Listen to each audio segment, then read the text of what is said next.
Ladies and gents, welcome to the home of Werder Bremen, the Weserstadion. Werder Bremen, lebenslang grün-weiß. Werder Bremen, unser Leben lang.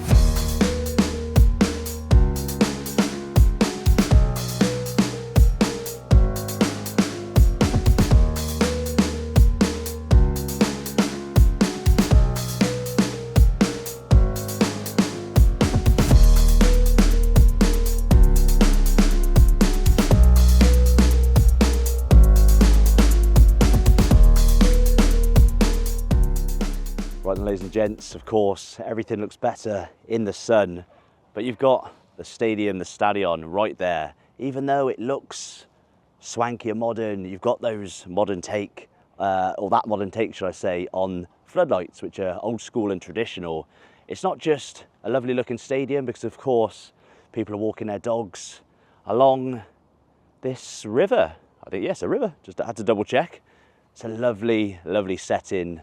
So as I'm filming this, it's a Sunday. Last night, or yesterday, we watched Bochum versus Holstein Kiel. But later on today, we'll head from Bremen north, about an hour north, to Hamburg to watch St. Pauli versus RB Leipzig. Now, the reason I'm mentioning that is because St. Pauli are known for their political messages, their left-wing agenda, loyalty, the way that, you know, they're very political. Now, I've noticed already on the ground and around this ground, there is a lot of political messages here in Bremen. You've got here, the only good nation is immigration. I don't think I got it on camera, but over the other side, there was some graffiti about racism. It's something that you would expect at the Millantor, at a ground such as St. Pauli's. Is it a regional thing? Again, we're about an hour south of Hamburg. Is this part of Germany a little bit more left-leaning? I don't know. I'll be honest, I'm not really a fan of politics in football, but I'm a fan of freedom of speech and expressing how you feel. So just thought I'd share that with you. So as I just mentioned, after the tour, we headed up to Hamburg, and more specifically to watch FC St. Pauli versus Energy Drink FC, Red Bull, at the Millantor. Now, it was pre-game. I noticed a lot of St. Pauli fans wearing t-shirts which had not just the St. Pauli badge on the front, but also a Werder Bremen badge. The two badges side by side. I think they were brown t-shirts with like a rainbow strip going in between the two badges. So I knew off the back of those shirts that they must share a friendship, or they must at least share similar values. So those political statements, those messages outside the Weserstadion make sense, because I'm guessing they're also left-leaning like St. Pauli. Now, prior to the tour, or on the tour should I say, there was a very friendly gay couple. Now, again, that's not me being stereotypical, but when I spoke to the gay couple, they spoke really good English. They kind of confirmed everything I've just said, that they are somewhat liberal in their approach to stuff. Maybe not all fans, but generally a lot of fans. But I think maybe it might just have something to do with the fact that they both hate HSV. FC St. Pauli hate HSV, and a lot of Werder Bremen fans would consider Hamburg HSV as their biggest rival. They compete in what's known in Germany as the Nord Derby, the North Derby. So maybe that's got something to do with it. I don't know. Let us know, Werder/St. Pauli fans, in the comments below. Anyway, let's have a nice little bit of music overlaid to some more shots of the ground, and let's head inside the Weserstadion.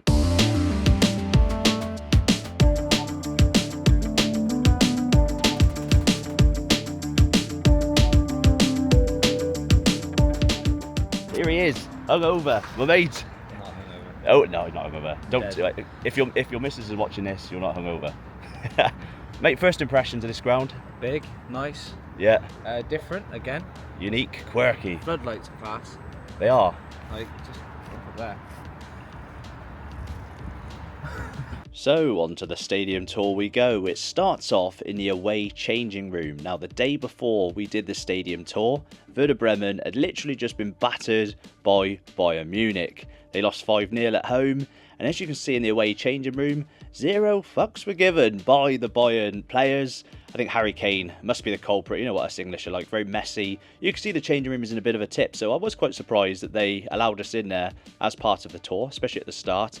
And I did notice a lot of Bayern bags on the floor with bananas in as well. Maybe that is the secret formula to Bayern's success Anyway, you'll come back out the away changing room, you'll go through the corridor, you might see where they have a bit of a buffet and stuff. Down that corridor you'll also see where the players arrive, where they come in, such as aforementioned Harry Kane. They'll come down there, head right to the away changing room, or I'm guessing head left to the home changing room. But on the Werder Bremen Stadium tour, they do not take you to the home changing room.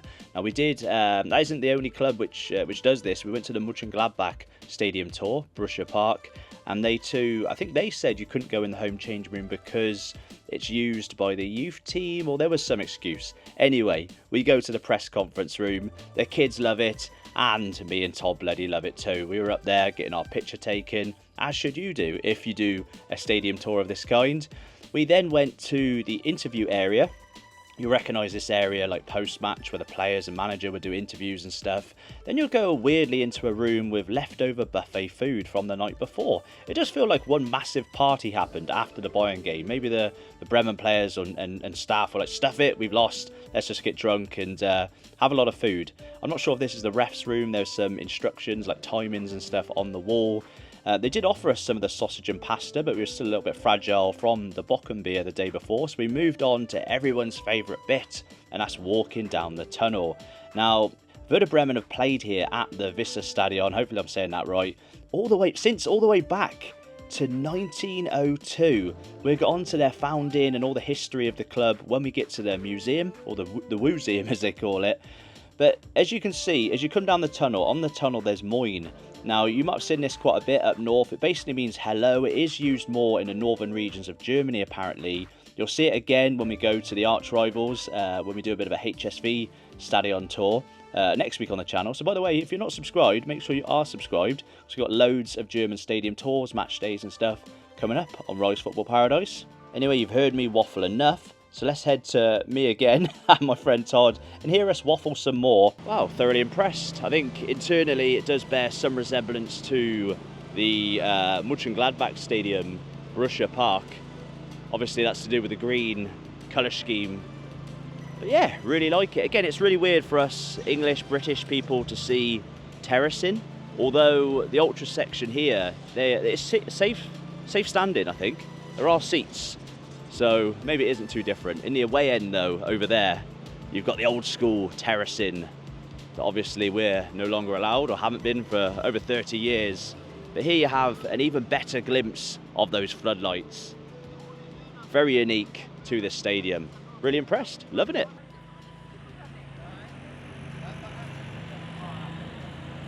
Toddy P. Hello. John Wick. What do you think of the ground, John Wick? A hungover John Wick is still smiling, so that's a good sign. Yeah, it's not as big as you think, is it? Smaller. Yeah, it looks smaller. Looks bigger from the outside. It's still impressive though. Yeah. That little dugout you can see on screen right now is apparently used for the local leprechaun. Yes, they've got a big Irish leprechaun community in Bremen. Now this little leprechaun, he runs onto the pitch before the game and at half time, sometimes even post game if he's had a few too many to drink. He does get a little bit restless in that little dugout, so they do have to run some of that sausage and pasta out to the leprechaun just to keep him calm. But if you're wondering what that little building is, yes, it is for the Werder Bremen leprechaun. So again, you've heard me chat enough nonsense, guys. I think it's time for some more generic 80s music pieced beautifully with some footage from inside the stadium.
had a bit of a soft spot for Werder Bremen, I'm not going to lie. I know I do say that quite a bit, but we have seen them already recently in England in a pre-season friendly against Coventry. Now, even though, again, it was a pre-season friendly, the Werder fans were fantastic, noisy throughout, and you can tell from this tour that they are a massive bloody club.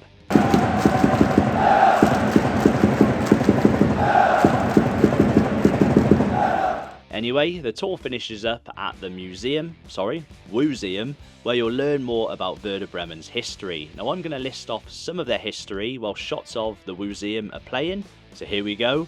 They are, or were, champions of Germany 4 times in 1965 and 1988 and 1993 and 2004. They were runners-up 7 times. They've won the DFB Pokal, which is basically the German FA Cup, 6 times in 61, 91, 94, 99, 04 and 09. So yes, you might have heard 04 a couple of times. They won the double in 04, as you can see by that lovely car. It says double winners 2003/2004 season. They've won the Liga Pokal as well in 2006, as well as the European Cup Winners' Cup in 1992. That's the year after Manchester United won it and 2 years before Arsenal won it.